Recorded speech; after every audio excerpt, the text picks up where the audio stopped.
Alrighty, we are live from Columbus, OH, and this is the Ramsey Show After Show. And as usual, at this point, I'm waiting for YouTube to catch up to verify that we have good sound. Should, according to my streaming software, and confirmed. Switch to live chat. Yes, I did that. Okay. Let's do a little thing called getting started here. Again, the Ramsey Show After Show. And I'm Coach Steve Money, Ramsey Solutions Certified Financial Coach. And you're watching this on youtube.com/Coach Steve Money.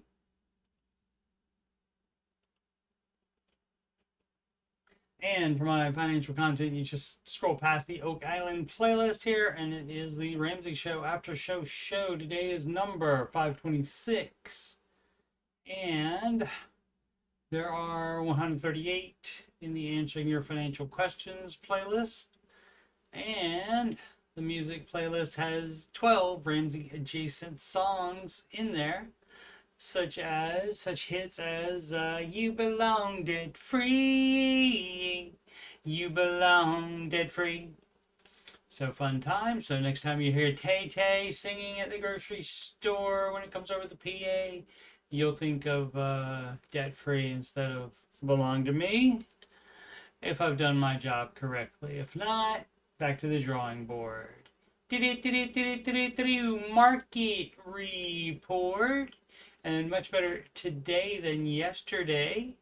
Stock rebounds as what now? What are traders doing now? Regain risk appetite, market wraps. Yeah, so you see,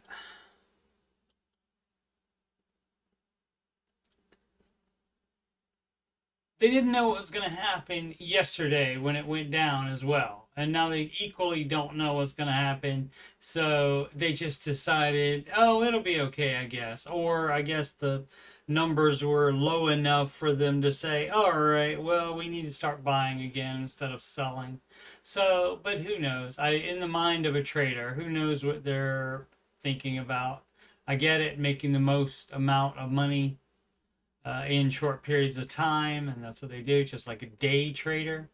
And that's what they have to do to justify their job, because they're not just investing for retirement.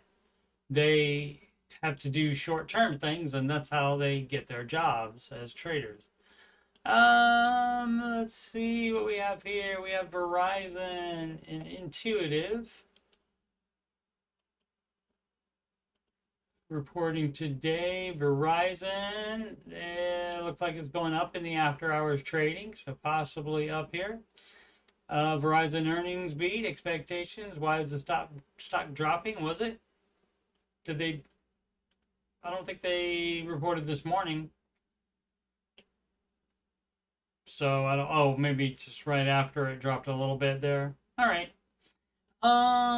It takes some time as well, because we know traders are nutty.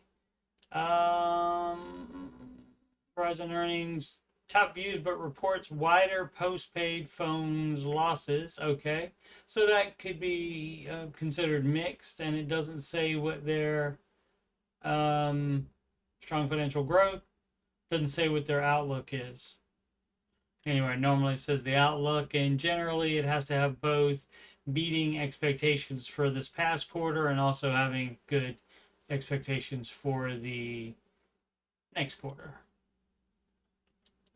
And let's check Intuitive, and I believe this is Intuit. No, it's not. This is a surgical company. My bad. Well, we're here anyway, so let's check it out. So a drop way down. People locking in the gains right there. And then, because that doesn't happen, you don't get this money.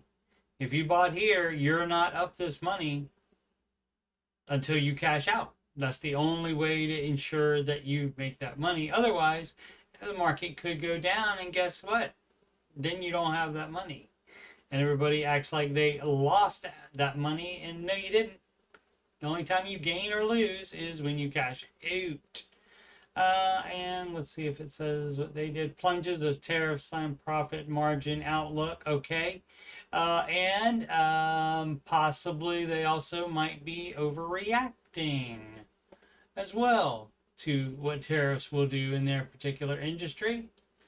So who knows on that? Who do we have tomorrow? GE.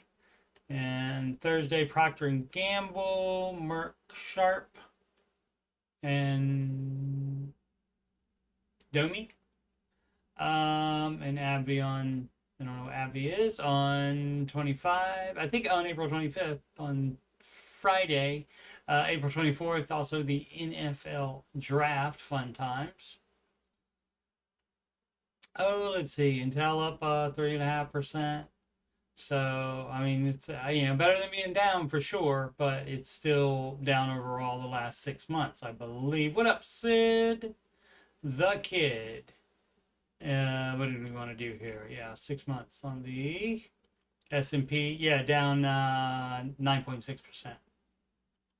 And so the NASDAQ going to be down 12.24%. And so that is the way it's going to go. The NASDAQ has beaten the S&P 500 in the like 17 out of the last 20 years. But when there's a problem like this where the market goes down a lot, then the NASDAQ for certain will go down more than the S&P. Let's see what we got here for news. Oh, I didn't check the rest of the planet. How America first of me. Apologize. Everything up in Europe. Almost everything up in the Asia. The US dollar, let's see. We are up against the euro, so dollar still hanging on there. Up against the yen. Up against the British pound though.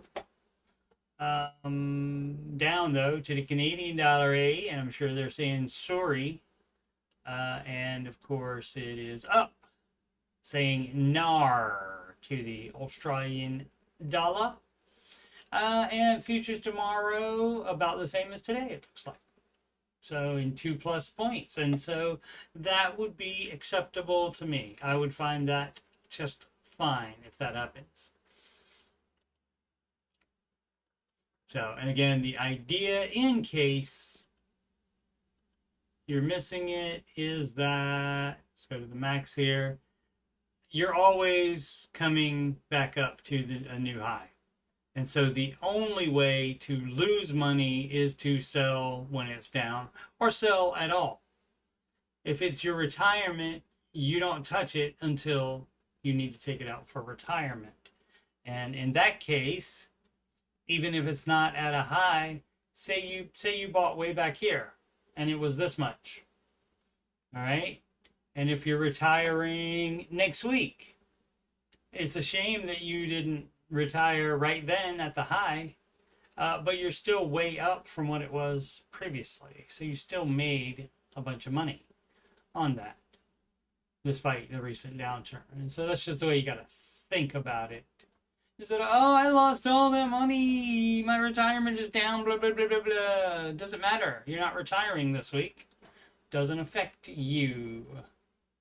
All right, let's, oh. And now we want to check, just look at, see if there's anything fun in the news here. For Tesla reports 20% drop in auto revenue as first quarter results. Miss Wall Street estimates. Yep. Figured that was coming, but still 4.6% up today. And we'll see if that goes up tomorrow as well. Oh, I guess we can check on that. Let's see. See what it's doing in the after hours. Trading in the after hours trading, look, it's taking off here. So how does that happen? That means support for the company. Somebody is supporting it. They believe in it. I like my cars to run on gas though. Let's see. CNBC Besant says he expects de-escalation in the U.S. China tariff fight in the very near future. Okay, I don't know who that is. Perhaps a government official. Ambassador to China, maybe, or something like that. Don't know who that is. AOL.com reports they got a crack team over there. Marriott CEO spoke out about DEI the next day. He had 40,000 emails from his associates. That's great. You know, I mean, you could just throw those in the bin instead of read them. You know, because you're the chief executive officer, and so it doesn't matter what the low-level employees think. So you make your best decision. And if it's that you hire the best people and not check these DEI boxes and use for hiring, then you live your life like that. And it doesn't matter what employees think. And you can also read them and see what they think, but that doesn't mean they're right. That's 40,000 people. 40,000 is not a lot in context with the total number of people in the United States, for example. Marshall. Why Florida's condo owners are so desperate to sell? Well, they're not insurable anymore. There's a real insurance problem there since it's sinking into the ocean over there, I guess. And so many buildings there are not equipped to handle the weather there. Your post inside Mark Zuckerberg's $24 million DC suck up campaign. Okay.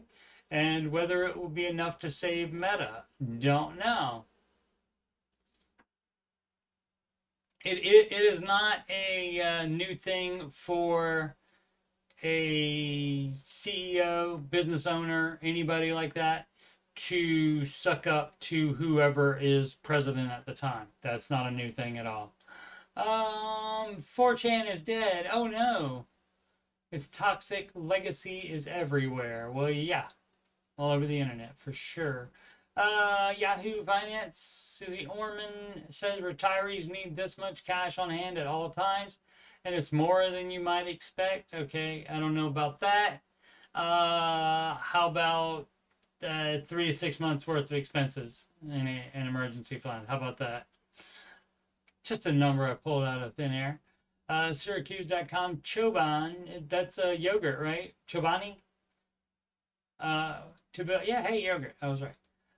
To build new $1 billion yogurt plant and create 1,000 jobs in upstate New York. New York State, probably not my first choice for a yogurt plant or any kind of plant, but knock yourself out, Chobani. Or is it Chobani? I have no idea. I don't partake in expensive brand names like that. Google Chrome will now continue to use third-party cookies. Were they not going to? I must have missed it if they made that determination. NVIDIA up 2.04%. And then we already see Intel up 3.56. They keep pushing off a new, Intel does, a new processing building plant right here near me in New Albany, Ohio. And it was supposed to be, I think, 2026. They pushed it to 2028, and now they're saying maybe 2029. So it may not happen. So not holding my breath on that, but that's what they are planning. And Ohio, probably a better place for a plant than the New York State. Just guessing. I don't know. I might be biased.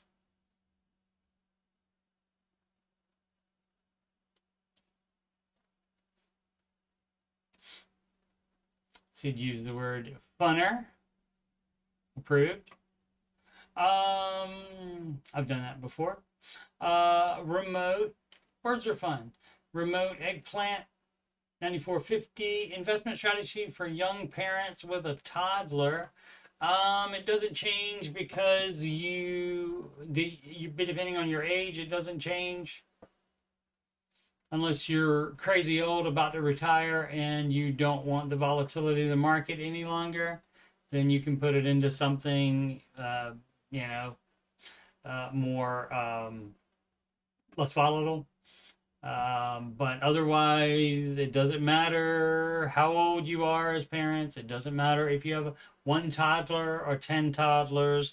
The investing advice is the same. So let's read it anyway. Hi guys. So I would like some thoughts on my situation, on my little situation.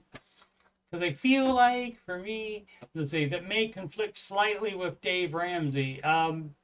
No, your situation doesn't, but his advice for your situation is the same as his advice for everybody's situation. It's one fits all advice. And, you know, with the snowflake thing happening here, that doesn't really work for all people. They want something specifically designed for them, and the baby steps are specifically designed for you, because it will work for everybody, even if you don't want to believe it. Let's see. But I do like his direction. I already read this, didn't I?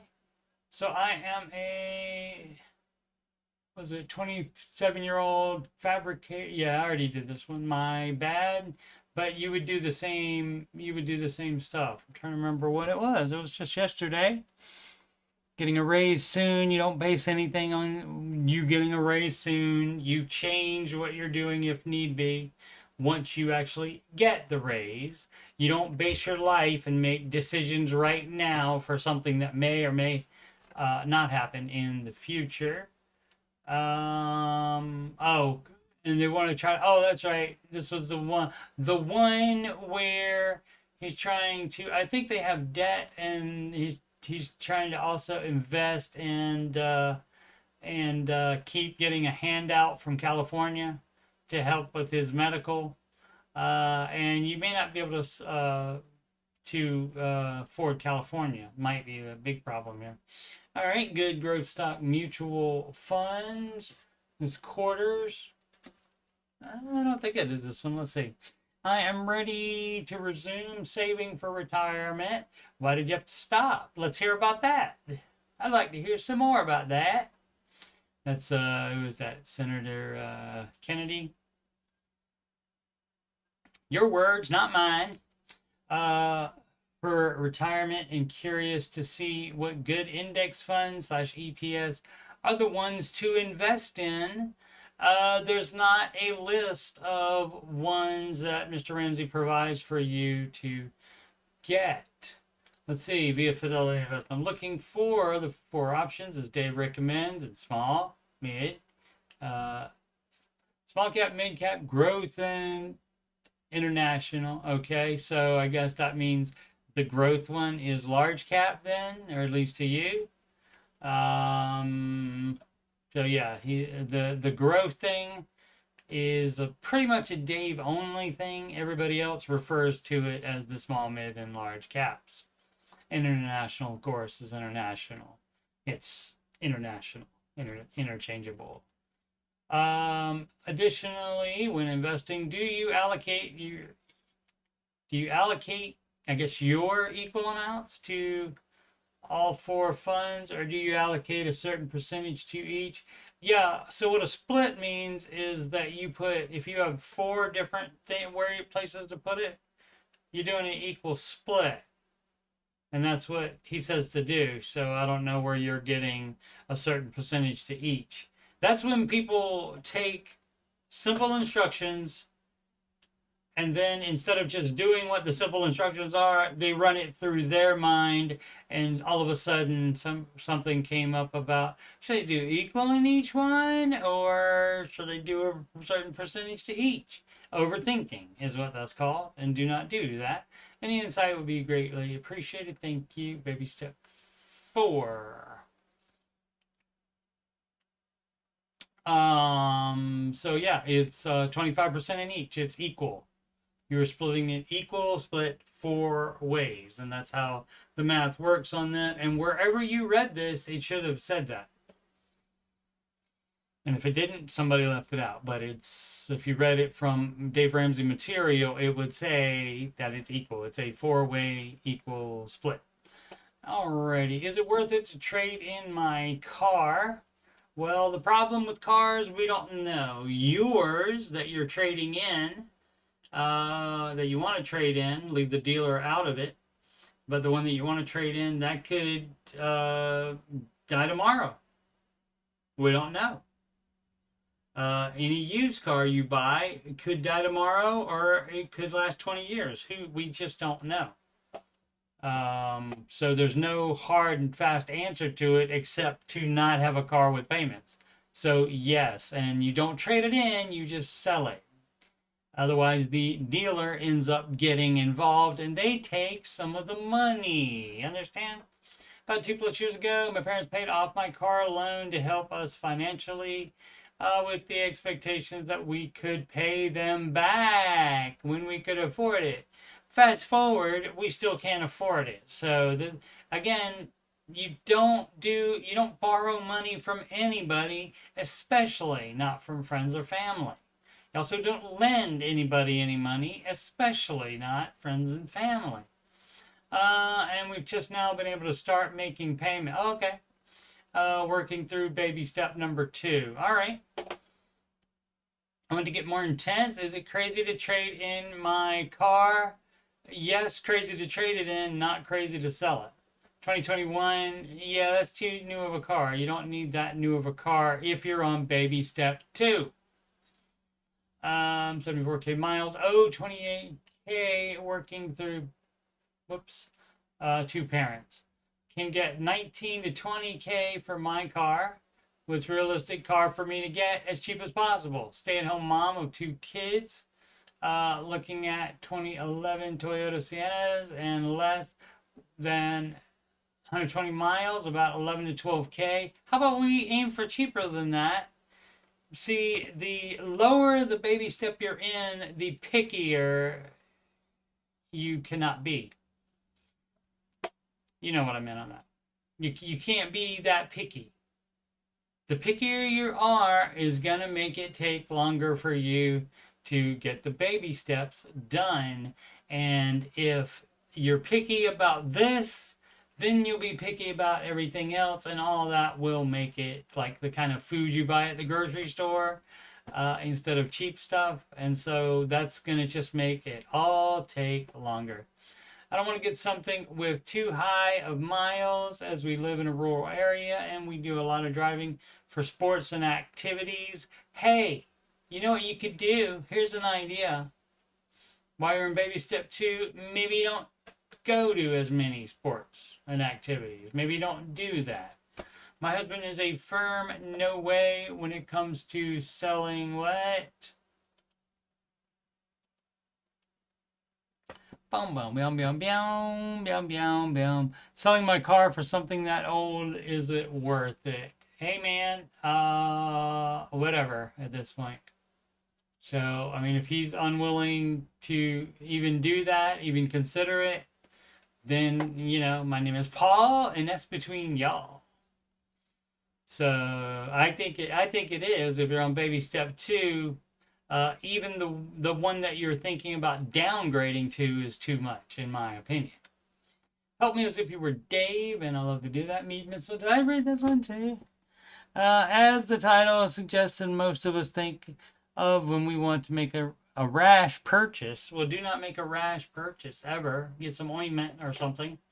We all already might know the answer. That much is certain. It's very simple advice. But I want to know what your guy's input is. Okay, let me call my guy and find out. My girlfriend and I have worked our butts off, so we deserve it. Is we deserve it coming? And are finally debt free. Oh, great. Fabulous. You're doing it wrong if you're living together. And now I'm currently working on saving my fully funded emergency fund, but I want to do it together with my girlfriend. That's a no, like forever. Okay, well, what you do, so you see, you march right on down to the Justice of the Peace, you get the marriage license, and you get married, and then you can combine finances. But until then, that's a nar on that, on combining finances. I want to purchase her an engagement ring. If you're on baby step 2, you don't do that. Really, really cheap maybe, or you just get a placeholder, very cheap ring, and you upgrade it later once you're in a better financial position. And normally I would want to wait to save up a little more, and that's what you would do. But if you're in baby step 2, you can't do that because your money is being taken up fixing your dumb past so that it doesn't affect your upcoming life with your girlfriend, soon wife. If she says yes. Save a little more. Do you buy it outright in cash? Right. And that's exactly what you would do. You would not do any debt. You said as if you were Dave, and I don't know if you know, maybe you've seen him. Maybe it's your first day with Dave, like it was for the one caller today. Unless she was fronting. But, because she did all the things. They had all the wrong things. Gold, silver, Bitcoin, all the wrong things. So, you never know. You have to play America's favorite game show at that point. Real dumb stuff or troll, because real people do all that dumb stuff, so it's hard to tell sometimes. But here's the catch. Oh, is there a catch? The ring I have in mind has a 1-day sale where, yeah, see, that doesn't change the fact that you shouldn't buy it. Oh, but it's on sale just this one day, and blah, blah, blah, blah, blah, blah. Yeah, it doesn't matter. Valued around $3,500, but the store said they would be able to push the price down to about $2,500. Yeah, hey, guess what? If they have a sale that one day, they'll have a sale another day. So that's a no. Baby step 3, and so you would be finishing that full emergency fund before you would be buying an engagement ring, an emergency ring. Yeah, so you would be doing that. Let's just see what else to see if he says if they're living together for sure already. I have my emergency fund goal of 6,000, right? I have 37 saved up. Yeah, so you got to do that first before you do extra things like engagement rings. But because I'm planning on buying that ring anyways, well then what are we needed for? What is Dave needed for here? And the sale is this upcoming week. Of course it is. Before I could save the amount past my emergency fund, I was thinking of just pulling out of my emergency fund. Getting engaged is not an emergency. For something other than emergency. Right, so that defeats the purpose of it being called an emergency fund. It's not an emergency or whatever, if I want to buy anything, fund. That's not what the name of it is. That would be too long. So it's much better to just call it the emergency fund and have it be only for emergencies. So how about we keep it like that? You can do whatever you want to in your unique situation life. You can do whatever you want. Especially putting back to my original $1,000. Yeah, you don't do that. That's dumb as crap, sir. This way I can purchase the ring without taking on any debt or financing, but would it be going against the baby steps to save some money long term? Yes. Yes, it is. So that means you wait to buy it. And then, you know what you can do if you're that worried about the difference in price? Then you wait to save up the money. And then once you save up the money, then you wait for another sale like that. Or, hey, this is crazy. You check other stores as well instead of it having to just be that one store. People are nutty. They get locked in their head. Okay, this store has it. Oh, this store has the one I like, and it's going to be on sale next week, so I have to buy it right then. None of that is true. You don't have to do any of that. You can wait and buy it when it would be better for your financial well-being. Thank you all for your advice and support. She has given me a few guidelines, such as, of course she has, of as marquee or oval cut and gold ring, but doesn't really care beyond that. This is just the ring we fell in love with. Oh, so you went shopping with her too. Beep, beep, boo doo. But if it's something she wants, we can always upgrade. That was my point. So get something really extremely cheap if you want to get engaged right now. And if she can't handle it being a really cheap ring to begin with because of where you are in your finances, then she might not be the person to marry. Thank you all. Best advice I've gotten from Reddit. Haha.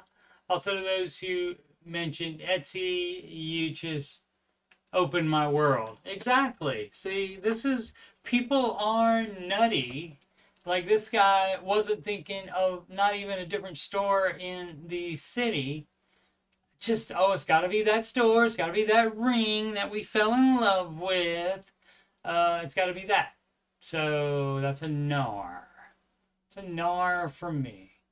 And so there's no problem with you getting married on any of the baby steps, but you don't have a big party. You just go to Just a Piece and get married. So, because the marriage is the important thing, not the show aspect of it. You can have a big party later on when your finances are better. But again, if you're doing the, you are saying we, or you said my girlfriend and I, so maybe that was separately. I don't know. Because you said working on saving my fully funded marriage. So maybe you're doing it right and are not doing, don't have combined finances. Maybe you're doing it separately. But if she is following the steps as well, then she should know darn well what's up with that. Who do you tithe to if you're not religious? Whoever you want to. And so it wouldn't be a tithe. It would just be called giving at that point. I give to local pet rescue. Great. For example, just wondering what everyone is up to. Edit. And by tithing, I mean giving. Right. Right. And that's what it would be. So the religious thing, Christians tithe. And it comes from the word a tenth. Tithe is a tenth. And that comes off the top of their income before anything else. That's just what they believe in. And so that's how they have to do it.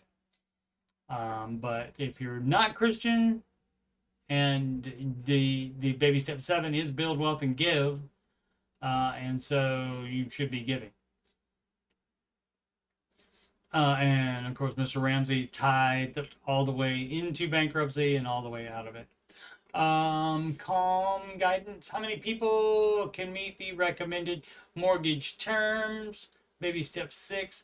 Okay, so here, what I'm going to call this is the question that we get a lot. And the, in this economy with prices and stuff like that. Oh, and it's locked too. Look at that. Look at that. It's locked. That means people were getting out of control in there, I guess. So you're thinking about it wrong. It can also, how many people can meet the recommended mortgage terms? That you could also title this, "Wah! I want a house that I can't afford." Wah! It could be the name of it. Let's see what exactly is going on here. And this is a funner question than the last one. Hi, folks. I listen to Dave a lot, and he recommends that if you are going to get a mortgage, then it should be a 15-year fixed rate mortgage with the monthly payments being no more than a quarter of your take-home pay. And the reason that he does that is so you are not house poor, so that you do not buy too much house. And guess what you want to buy? If you want to buy something that costs more than that, if you have to get a 30-year mortgage, in order to be able to afford the payment, then you cannot afford the house. It's too much house for you. Sorry, make more money or move to a lower cost of living area. Okay, you don't get a pass on math just because you were born there and you want it. Based on numbers, based on own numbers, take home, I found that I can really afford a $244,000 house. Great. That's That's plenty if you live in the Midwest. If you don't live in the Midwest, that's your problem. Move to the Midwest then. Or, hey, here's what you can do. You know what you can do? Make more money to live in that higher cost of living area. So the problem is that houses for this price in my city are fixer-uppers or foreclosed. Okay. Hey, guess what then? You don't make enough money, you're poor. So do you think the answer is relaxing the guidelines? You think that's going to help you? No, it's not. Then I looked at the national median income, $74,500, to see how much house it can afford. Approximately $279,000. This is using gross pay, so with take-home pay is probably less, right? Okay, so you don't even make that. So guess what? You are really poor. You don't make enough money. And so there's no magic that makes that work. You have to make more money or move to a lower cost of living place. And so again, you don't get a pass on it. Whine all you want. That's not going to change the reality. And it would be a mistake if you do that. Banks will lend you more than they should. Of course they will. That's how they make money. It's not going to be a blessing to you. The thing is that the median house price is $419,000, right? Well, we don't look for median stuff. We don't care what the median is. That's because that factors in all the million plus prices in houses. The average person is not looking at those, and so that has nothing to do with that. So the median doesn't mean jack squat. The only thing that matters is your income and what you can buy in your area. You can change where you live to better match your income. And so quit whining. A lot of whining from this question. This issue is a lot of whining, okay? There's no, because you were born there, again, sometimes you go born somewhere and then you get priced out of it as the area goes up in value. And then apparently your career did not equally go up in value. And so, you know whose fault that is? Yours. So that's up to you. Make more money or move is the answer to that. Or you don't buy a house right now, then I want to. You don't do that. You save a very, very, very high down payment to get that mortgage amount down to that where your mortgage payment would be. No more than 25% of your take-home pay. So that's how you do that. But no, it's I don't get what I want right now is the name of this question. And it does happen quite a bit on the Reddit here and also on the Ramsey show. So now I'm wondering, how likely is it that someone can actually fulfill Dave's recommendation for baby step 6? Okay, no, you're not. You're not trying to do a survey. You just want to do it. You just want to do it. Quit being so stupid. For me, it's not doable, but if I change the 15-year to a 30, I can afford an okay house. You already can afford an okay house, just not in that richy area that you're living in without making richy money. It's all your fault. It's not Dave's fault for suggesting that you live within your means. That's his whole deal. You live within your means, and that means not getting a 30-year mortgage so that you can afford a freaking house in a richy neighborhood. Get out of there. Move or make more money. It's very simple. A 15-year sounds nice because I'd be able to pay it off faster. That is the idea. But I fear that I'd end up spending way more on repairs. Wah. Stop whining. This is the math. This is adult stuff we're dealing with now. And so at some point, around about 5 years old or so, maybe earlier, we are supposed to stop crying when we don't get our way. And so this time you're not getting your way. You can be dumb and take out a more mortgage and get the 30-year. You can do whatever you want to do and not have to run it by Dave's advice. You don't have to compare it to Dave's advice. So again, this is not and he even admits it, talking about his own numbers. How many people can meet the recommended mortgage terms? That's not what this is about. This is, I want to have the mortgage terms be relaxed a little bit. Dumb. Make more money or move out of Richie land. Dirt Rider. 67. Pay off rental or not. 58. Man, divorced and single. Semi-retired from a job I had for 30 years. So have a pension to cover all my bills. Okay, that's great that it covers all the bills. I do home repair part-time for extra cash. I own the home I live in, free and clear. I have a rental home that I owe $85K. Period. Okay, let's stop the tape there. Should you be having a rental property that has a mortgage on it? Took a little sip of water, gave you time to think about it. The answer is no, you don't. That's dumb crap. Quit doing dumb crap, people. I have the cash to pay it off right now. You pay it off right now then. It's not rocket science, rocket surgery. If you want to mix in brain surgery and rocket science. And that's what Dave says sometimes. Rocket surgery. Or continue paying extra $2K a month and pay off in 2 years and save roughly $14K in interest. What?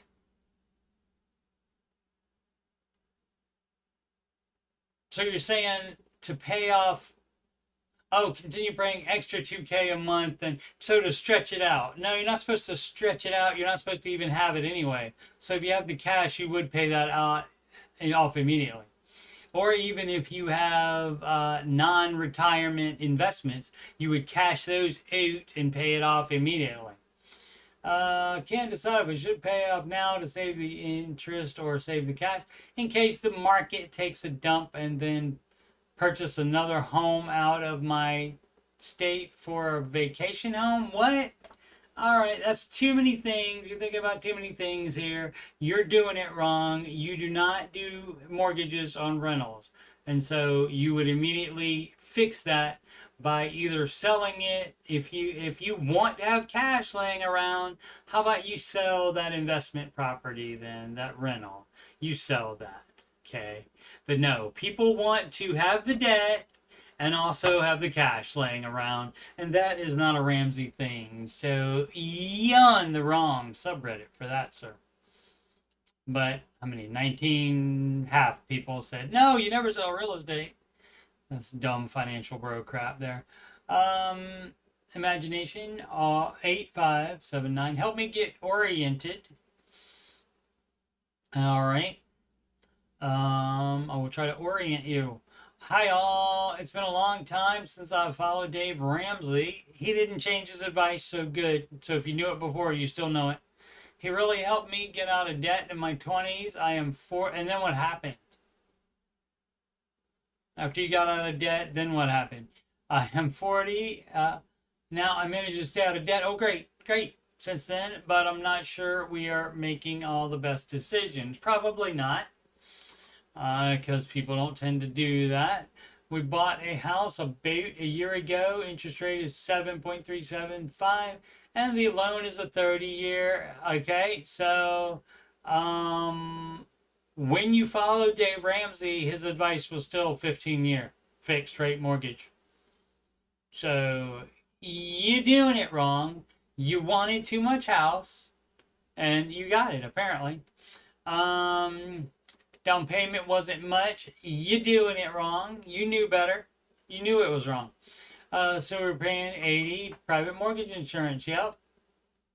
This is what happens to people because they want it and they want it now. Monthly total for the house is $2,100. Oldest is in college, is private college, but she got lots of scholarships. Great. So we were paying about $7,000 a year. $7,000 a year is still significant. And this next year is the last one. I have the money already set aside in savings. My hubby makes 109K and uses 401K match, but doesn't put anything additional into it. Oh my goodness gracious me. Additional into it. Plus, we pay for health insurance through his work, so his take home is $6K a month. Our expenses hover right around $6K, including the mortgage. Hey, guess what? You bought too much house. And also, you might not be able to afford to put baby girl to help with the $7K a year for the private college. Maybe she can do her last year at a freaking public school. How about that? So we're living paycheck to paycheck in a way. Yes, you are. Because you did it wrong. And being exposed to Ramsey before, you should know better. And you probably did, but you did it anyway. With no debt other than the house. Well, that part is great, but that doesn't mean you're not living paycheck to paycheck and spending what he's bringing home. And are you working? Maybe you go to work and then you don't have to change your expenses if you go to work.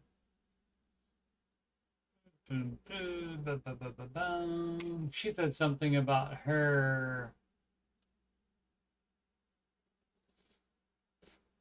It's his take-home pay. Yeah, what about yours? Oh, I work, but it's less stable. At the moment, my take-home is about 2K. All right. I mean, any amount helps. 2 to 3K to 3K a month. But I will no longer have work in June. Get another job then. Truthfully, I would like to go back to not working and focusing on the home and the kids. I have 2 young teens at home, and I stayed home the first decade of their life. Yeah, I get it. You keep, nothing's gonna change if you're not willing to change anything. That's the bottom line with that. But I'm trying to determine if it makes sense for me to stop making an income. You already live in paycheck to paycheck, even with that extra income. So let's see, my income goes towards our emergency fund or home repairs or vacation travel experiences. Okay, so guess what? Vacation travel expenses need to go bye-bye for a while.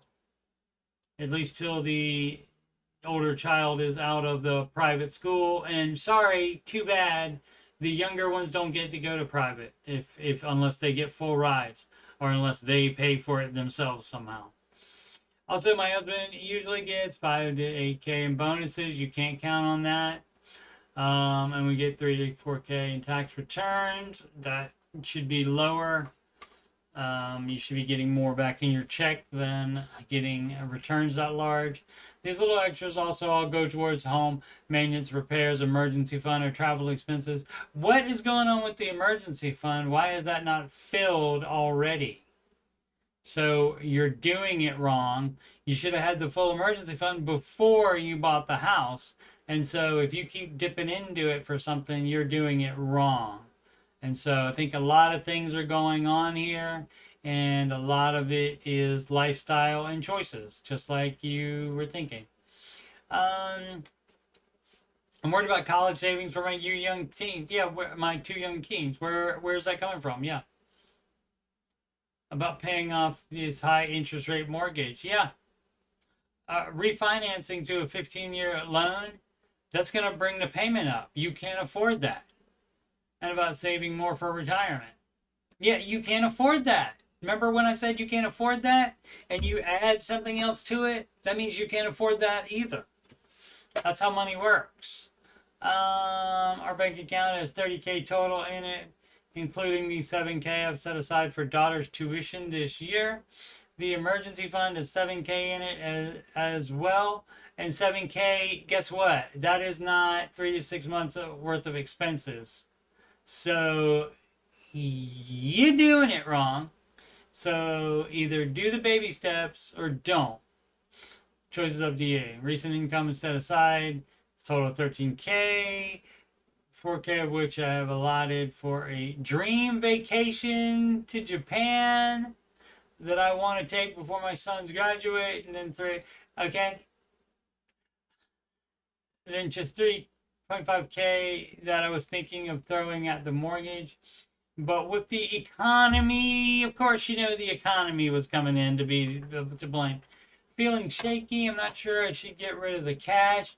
My head is spinning. Someone point me in the right direction, please. Yeah, so you're doing what everybody does, and you're trying to do everything all at the same time. You want to make your finances better, apparently. You also want to let spoiled baby girl go to and you subsidize the private college instead of her just going to a public college. You're trying to do that. You're trying to go to Japan.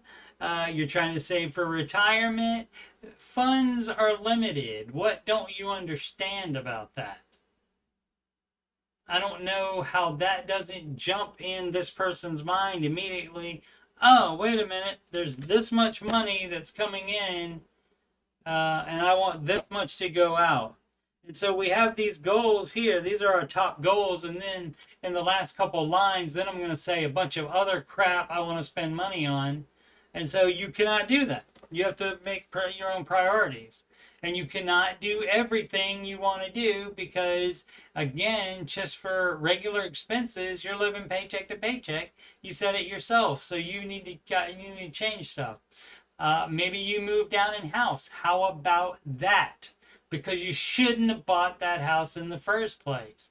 And this person probably not aware that if you change a 30-year mortgage to a 15, the payment is going to be higher and you can barely afford what it is now. So you're doing everything absolutely all wrong. Everything. And you're trying to throw money at different things with your sinking funds and stuff like that. You don't do sinking fund stuff. You don't do vacations when you don't have a full emergency fund, lady. What don't you understand about that? You don't do that when you're living paycheck to paycheck. Stop your dumbness. Stop it. Just stop being dumb. So, and that's how you get oriented. You stop being dumb.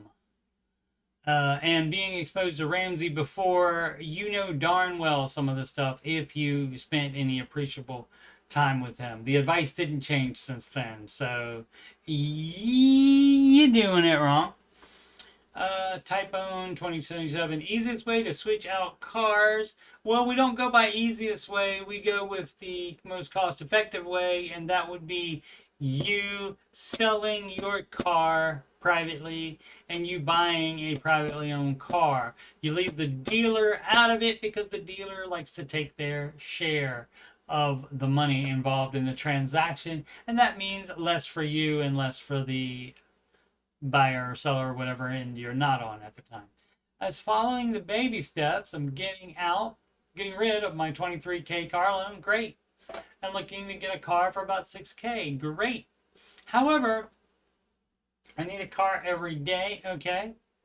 For a 40-minute trip to work, that's not a fun commute. I would not advise that.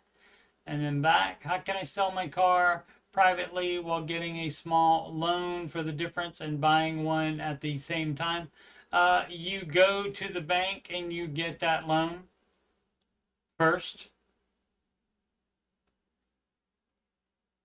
Should I rent a car in the meantime for about a week? No, you don't need to do that. I won't do Uber because that would cost hundreds. Any advice is very appreciated. Thank you. Yeah, you can go get the loan first, and get your 6K car. Go ahead, do that first, and then you don't have to be in a wicked rush to sell your $23,000 car loan car.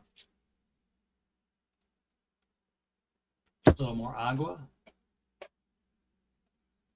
So yeah, we're not looking for the easiest way. We're looking for the most cost-effective way for both you and the other guy involved in the transaction, and leave the dealer out of it. Row individual 3185 looking for guidance. Are there experts or individuals who have completed the steps and maintained their status for years that would be willing to talk to me? I'm in the very early stages of the baby steps, and I'm really hoping for some guidance. You don't need to be done with the baby steps to understand them, especially because you don't need help with the later baby steps right now. You only need help with the earlier. People always want to think ahead and plan everything out, even though it's for naught, because it never works out exactly like the way you plan it or project it. My ex-husband is a member of this page. The divorce was very contentious, so I don't want to post directly on here. Thanks in advance. Okay, great. Okay, 8 people. You're looking for guidance.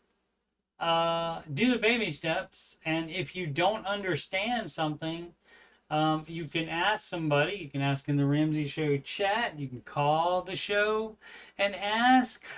You can also, hey, here's an idea.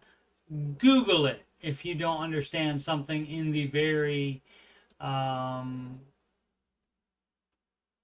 small word usage in the baby steps. So know what you won't hear, what you don't see in the baby steps is that 1, 2, and 3, you do one at a time without thinking about higher steps. And then only after you are done with all 3 of these separately in order, only then would you move to step 3B to save the down payment. If you don't have a house already, if you want to buy one. But then 4, 5, and 6 are done all at the same time in that priority order with that snowball amount that you had, which is anything extra at the end of the month. Which couple of questions ago, there was no money left at the end of the month. Actually, there was, but it was all getting thrown to Japan trips and so forth. And so it's not that difficult, but 8 people responded. So hopefully they told them, offered help, or told the person asking the question where they could get further help. Better vehicle price when financing.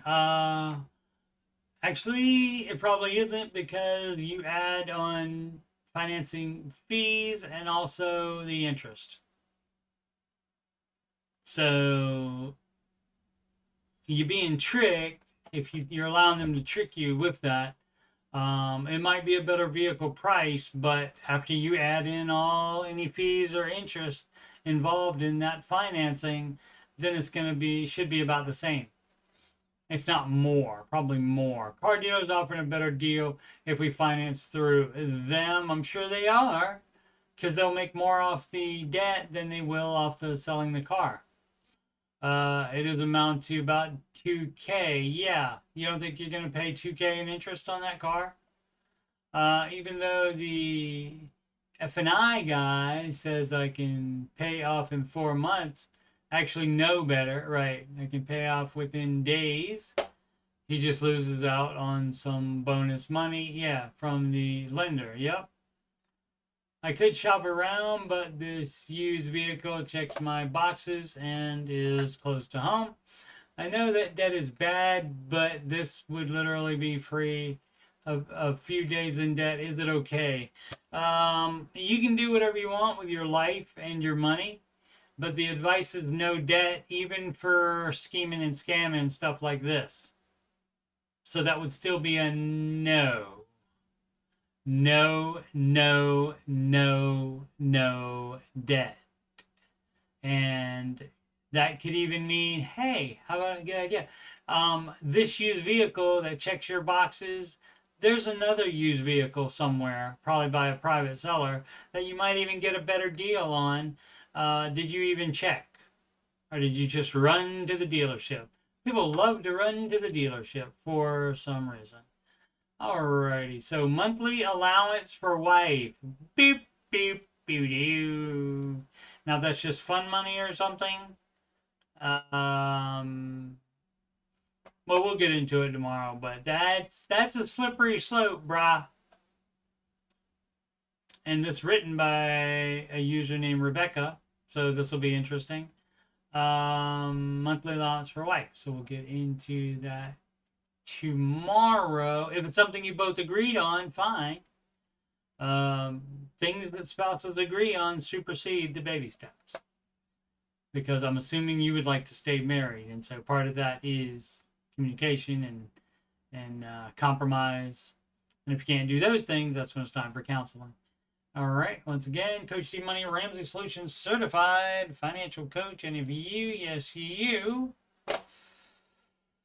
Oh, goodness gracious. If you, yes, you are having money problems, or you just want to make sure you're on the right track, you can schedule a free financial coaching consultation / assessment with me at calendly.com/Coach Steve Money. That link's in the ticker that's sliding below. And it's also in the video description. You can email me at coachstevemoney@gmail.com. Donations can go to paypal.me/Coach Steve Money. Alternatively, the CashApp at $Coach Steve Money, or a Walmart gift card to that same email address, coachstevemoney@gmail.com. Also, super chats for lives, pre-recorded videos. There's super thanks on those.